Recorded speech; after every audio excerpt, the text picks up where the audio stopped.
мезгілі? Жаз мезгілі. Қыста не жауады? Қар жауады. Қар түсі қандай? Ал. Мынау не? Бор. Бордың түсі қандай? Қанның түсі қандай? Бақтардың түсі қандай? Сүттің түсі қандай?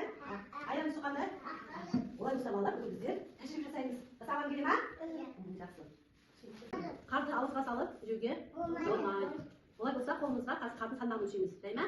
Бір қолымызға қарды ұстаймыз. Алыңдар қарды. Ал. Жетектерін. Ал, мынандай бір мақта шаш.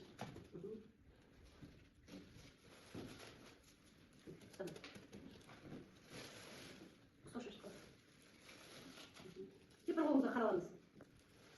Енді түсініп тұрмын. Қарды өлшейік. Қайсы жағымыз? Мына жағымыз ауыр ма? Ауыр ма? Қар ұстаған жағымыз ауыр. Ал мына жақ қолымда қар жоқ та, жеңіл солай ма? Қардың салмағы бар ма, балалар? Қардың салмағы бар ма? Бар. Өйткені оң қолымызда ұстаған қардың салмағы бар. Ал сол қолымыздағы қардың салмағы жоқ. Өйткені онда қолымызда не жоқ? Қар жоқ, солай ма? Жақсы, жарайсыңдар. Салыңдар қарларыңызды.